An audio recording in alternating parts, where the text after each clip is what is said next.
What is and by the way, I've got a prize here to go in your wallet.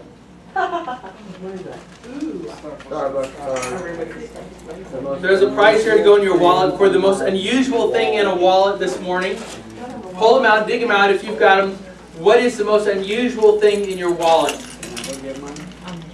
What? Moss. Coins? Vitamins. Moss. You've got vitamins in your wallet. No, I like. That's not fair. I've got a high Why is school it not? diploma. What? I like socks. You've got socks in your wallet? Let me see. Are they clean? Yeah. I hope so. Who can top socks in the wallet? I've got a church license. Oh, what? Marriage You've got marriage license in your wallet? I got my high school diploma. That's pretty good. $2 bill is pretty unusual. I still think socks. I still think socks kind of rules today. I mean, it's socks. Anyone else have a stab at it? It'd be pretty hard to beat. One more thing for your wallet. Prize VIP. Okay. Who has in their wallet an out-of-state driver's license? Oh, you do. Oh.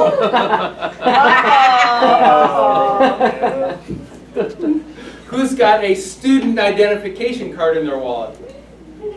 You're supposed to wear it. Right. Oh, yeah. Okay. Okay, who has a passport card in their wallet? You know what passport card is? It's the one that allows you to go to Canada and Mexico and nowhere else. Nowhere else. Who has an old hotel key in their wallet? I used to have those all the time. Not anymore. Who has a marriage license in their wallet? Who has a spare car key in their wallet? Oh, you've got a spare car? Yeah, okay, yeah. Who has a social security card in their wallet? Oh. Shame. Shame. Don't carry your social security card in your wallet. You know that's identity theft right there waiting to happen, so we're going to shame you this morning. Who has an insurance card in their wallet? Who has either a Fry's or Safeway card in their wallet? Okay. Who has a library card? Or two. What's the library? What's a library? Let's talk later. We'll get you with someone who knows. You guys are smart. What library? Okay. Who has a $20 bill in their wallet? I wish. If you want me to hold on to that and take care of it, that's fine. Just send it up here. Okay. Yeah. You can tell a lot about a person by what they have in their wallet. For example, if they have socks in their wallet. I was busy. You can tell that they are very busy people if they have socks in their wallet. You can just tell. You can tell by, and you can tell a lot about people by whatever kind of wallet they carry, can't you? Right? Heavy-duty gangster, motorcycle chain wallets, or some of the kids have these little fluffy, frivolous things that just have a strap that goes around a piece of cardboard, and they just. I don't know how it works. I think that shows that those people are academically and intelligently more superior to me, because I can never understand how to make those flippy floppy wallets work. So I just use a basic wallet that's made out of leather. It's no surprise then that since you can tell so much about a person by the wallet they carry, that Jesus wants people to get their wallets in order. Jesus wants us to get our wallets in order. But what he says about wallets does at times tend to make people squirm a bit. So if you will, look with me at Luke 12:33. Sell your possessions and give to those in need.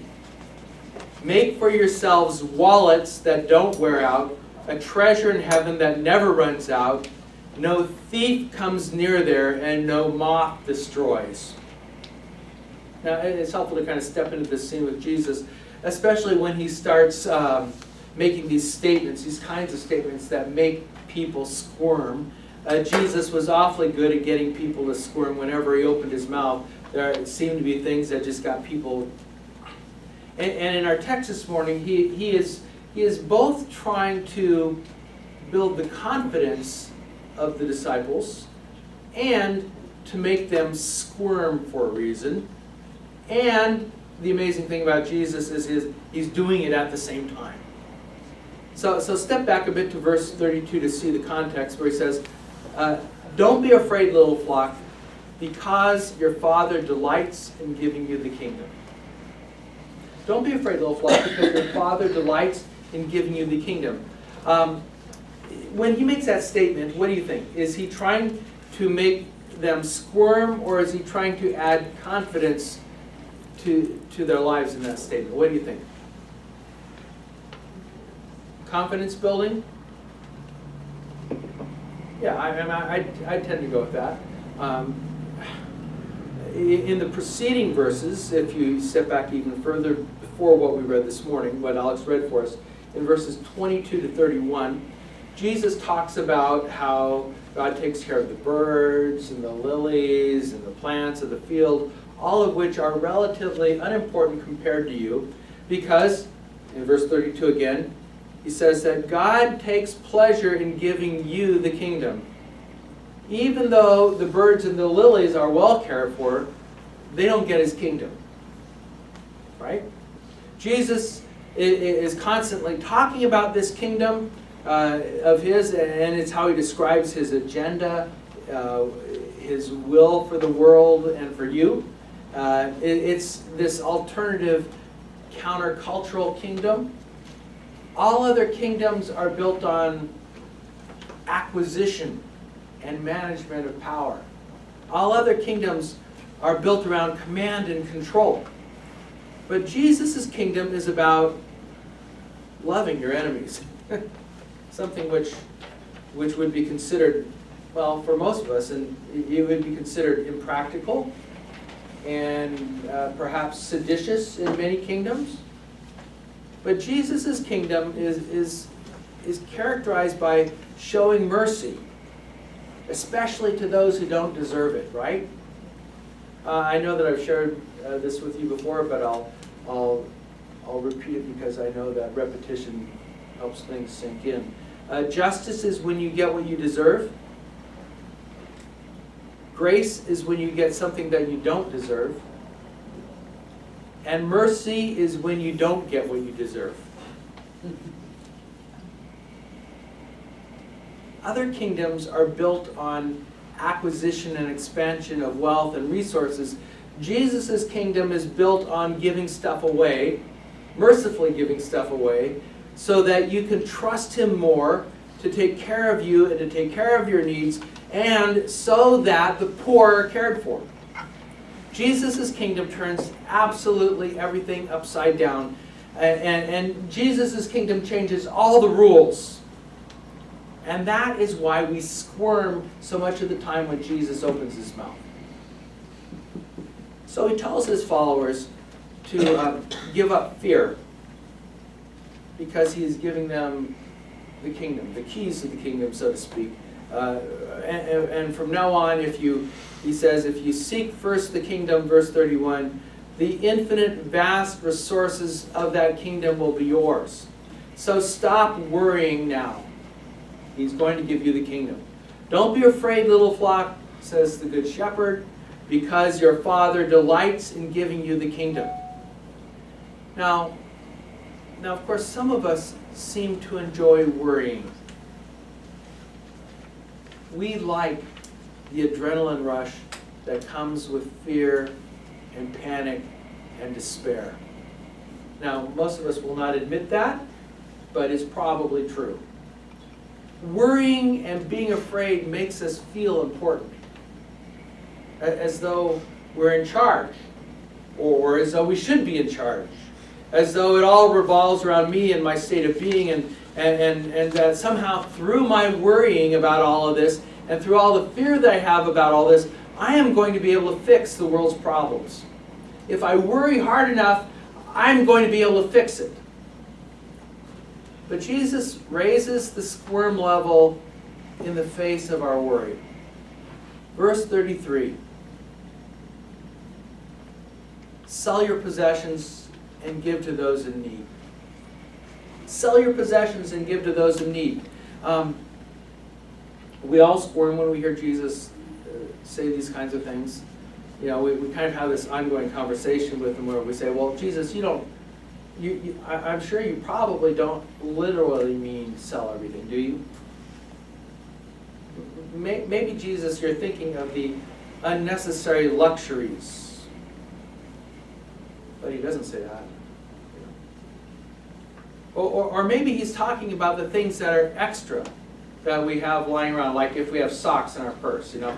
You don't really need to have socks in your purse, but you could sell those, and and you could take the money and you could give it to the poor.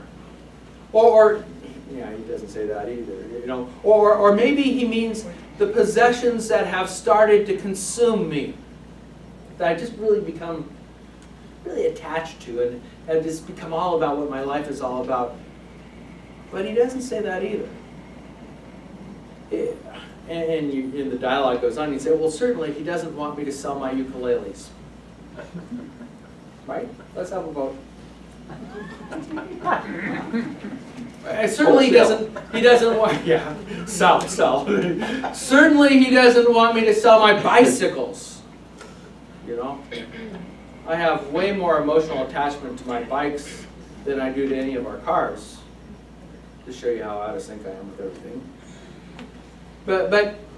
But he doesn't say anything other than sell your possessions and give to those who are in need. More literally, give alms. Some of your translations actually use that word, give alms, which could be rendered even more literally, give mercy. Because that's what almsgiving is. Almsgiving is giving mercy, giving something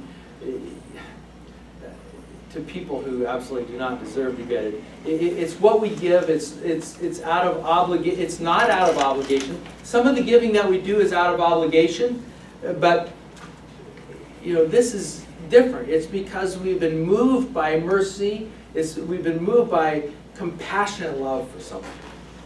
And the point is, sell your stuff and use that money to take care of the needy. Well, if I sell all my stuff, how am I going to survive? How am I going to survive if I sell my stuff? What's that? I said someone will present to you. Someone will present to you. How will I take care of myself? You'll become the needy. You become the needy, right? And it's like squirm. Jesus says more of this stuff. If I sell my stuff, won't I just have to buy more stuff afterward when I need it? Right? I mean, I'm going to need a pot and a pan at some point.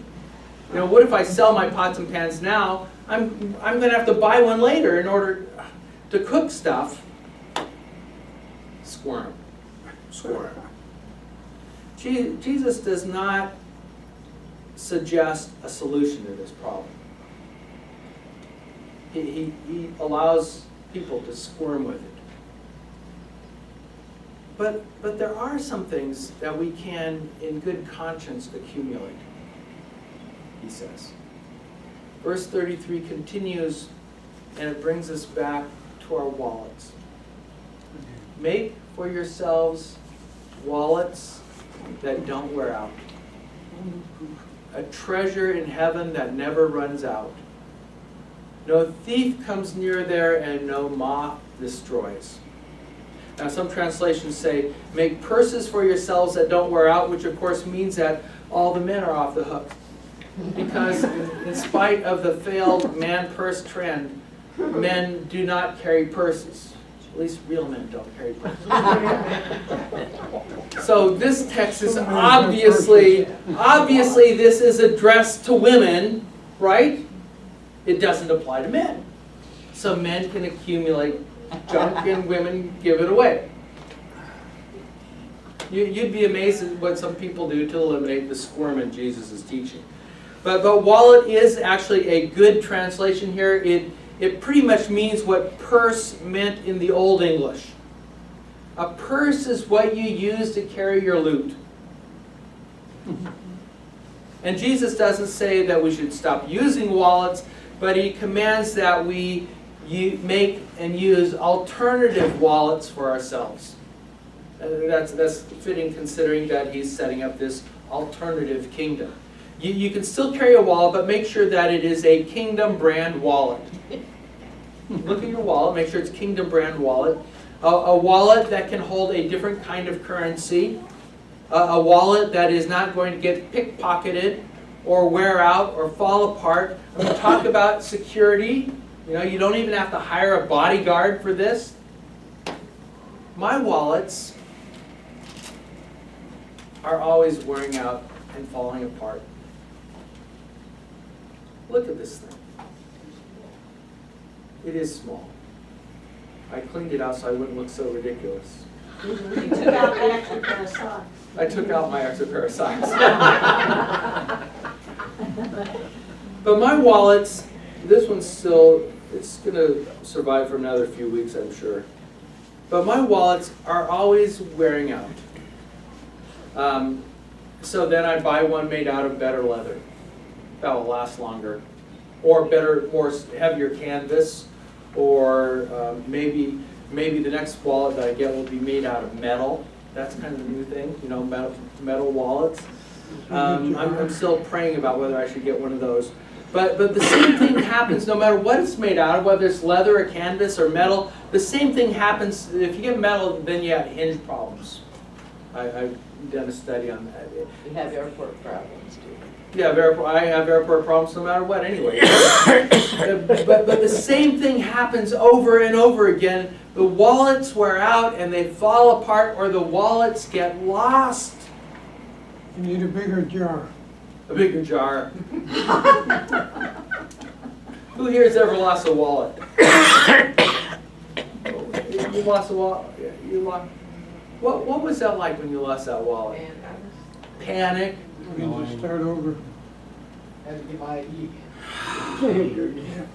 Yeah. Get a driver's license.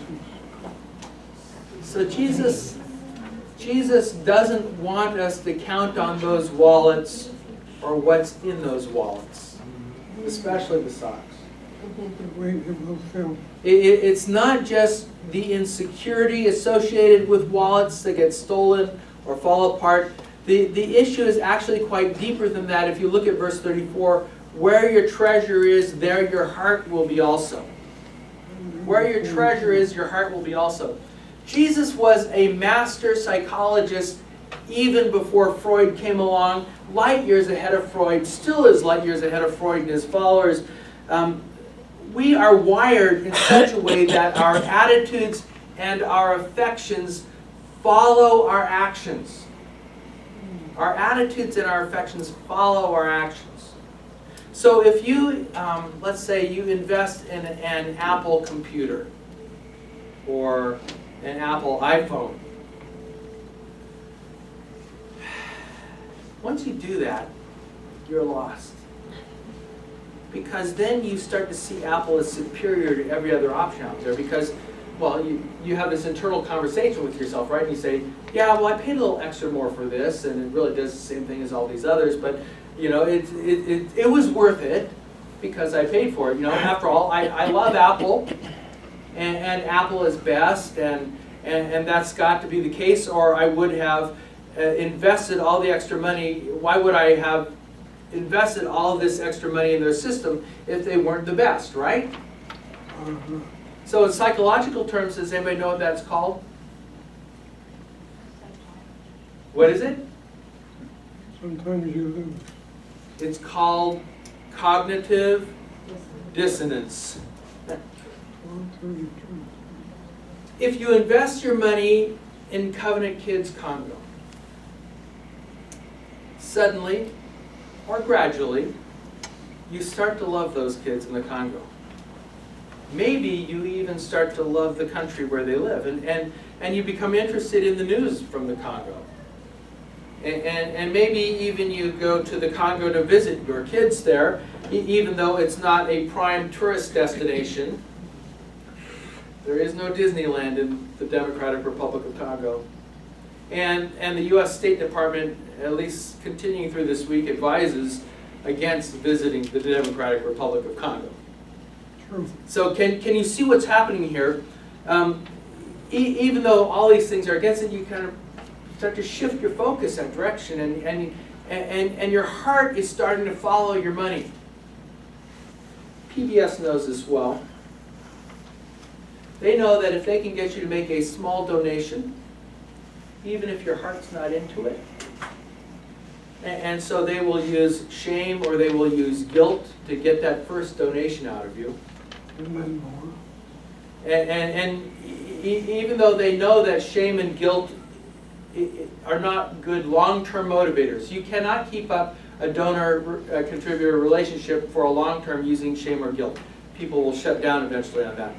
But they know that if they can get you to make a first donation that way, that then you begin to think of yourself differently. You begin to think of yourself as a kind of PBS person. I'm the kind of person that watches public television. Now, I'm the kind of generous person that contributes to public television. You become a PBS nerd. And that because you donated, your love of public broadcasting will grow. And they know that you will probably eventually make a bigger donation down the line because you got to see yourself as a public broadcasting kind of person. The heart follows the actions. Now, there can be a downside to this as well. If you invest your money in luxury living, in cooler bicycles, or cooler cars, or bigger and bigger screens, bigger barns, as we talked about last week, then you fall in love with those things, and you begin to live for those things. The conversation goes, well, I can't really get out on the street to meet people and help those who are with the homeless guys because, well, I've got so much invested in the media system at home that, I should spend more time watching my 200-inch flat screen TV, which covers the entire wall, and which, by the way, makes this shows incredible detail, and the color is so vivid and is so real life. And then if you've got this surround sound system with it, you feel like you're totally in the middle of it. Can you see where the heart has wandered once you've invested a lot of that? You start to squirm when Jesus talks. Sometimes we flip the whole idea around and we think that we should put our money into the things that already have our hearts. That is, action should follow attitude. And there's a certain tug in that direction. It does work that way somewhat, but it doesn't seem as strong as the attitude following action. Where your treasure is, past tense, there your heart will be also, or two, future tense. Specifically, what do you think that Jesus is talking about here? Well, what does the treasure that fits well into the kingdom brand wallet look like? Hey, what's suggesting? I've implied a few things along the way, but I want to hear your ideas. Well, what's he talking about when it comes to storing, stashing treasure in his direction? Specifically, what would you see as a good example of that?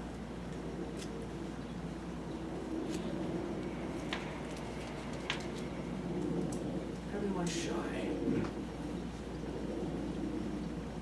What would be a good example of investing treasure in the kingdom of God? A wallet.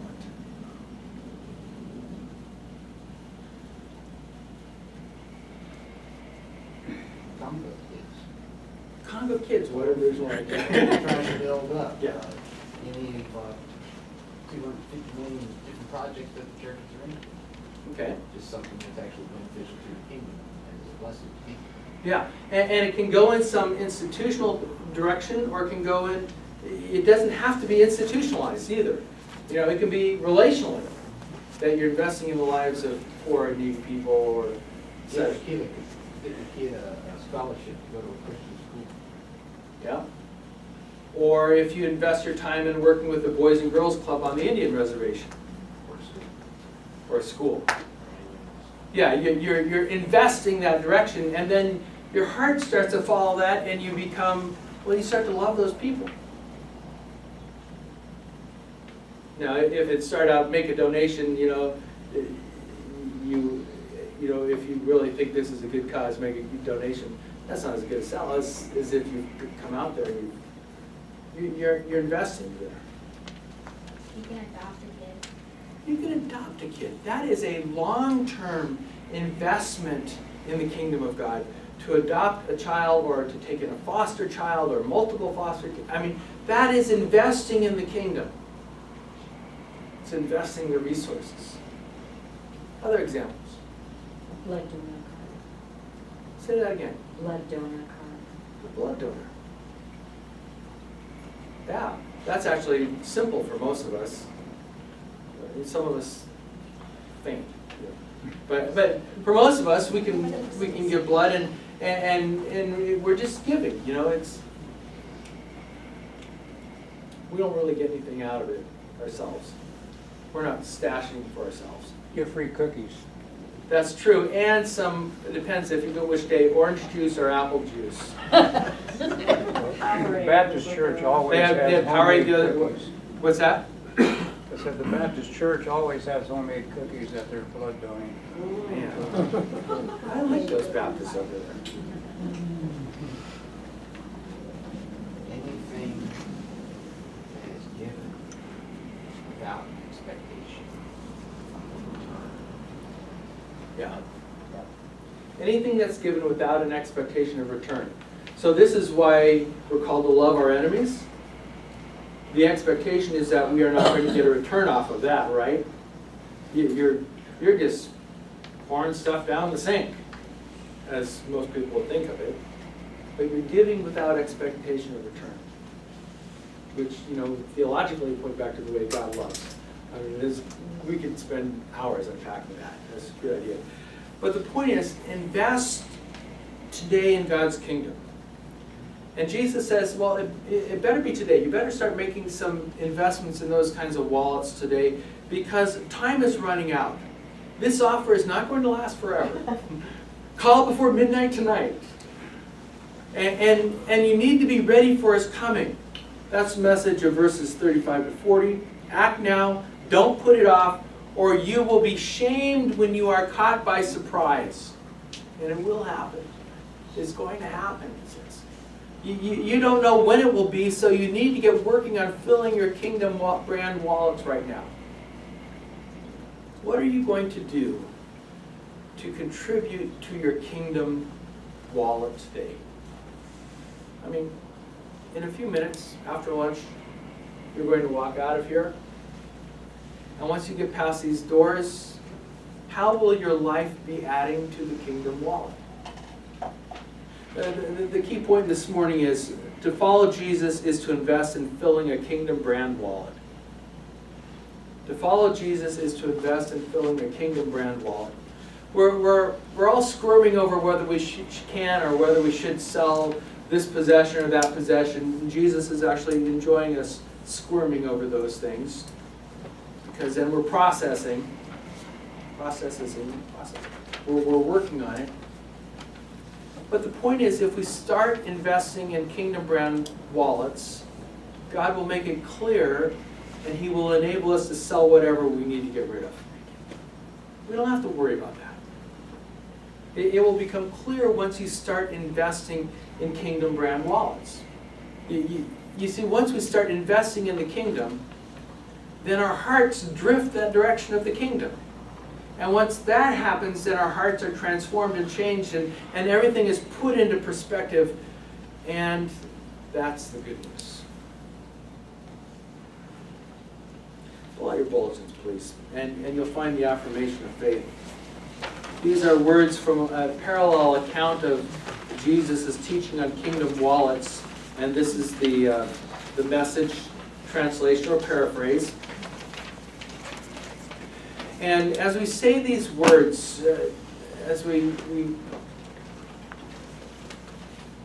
articulate them together, we join with Jesus in challenging the business as usual, the same old go nowhere approach to wealth. The point is, let's get radical and let's start filling the kingdom bread wallets. Let's read together. Together we acknowledge and affirm the hard words of Jesus, our Savior and Lord, as he tells us, if God gives such attention to the appearance of wildflowers, most of which are never even seen, don't you think he'll attend to you, take pride in you, do his best for you? What I'm trying to do here is to get you to relax, to not be so preoccupied with getting, so you can respond to God's giving. People who don't know God and the way he works fuss over these things, but you know both God and how he works. Steep your life in God reality, God initiative, God provisions. Don't worry about missing out. You'll find all your everyday human concerns will be met.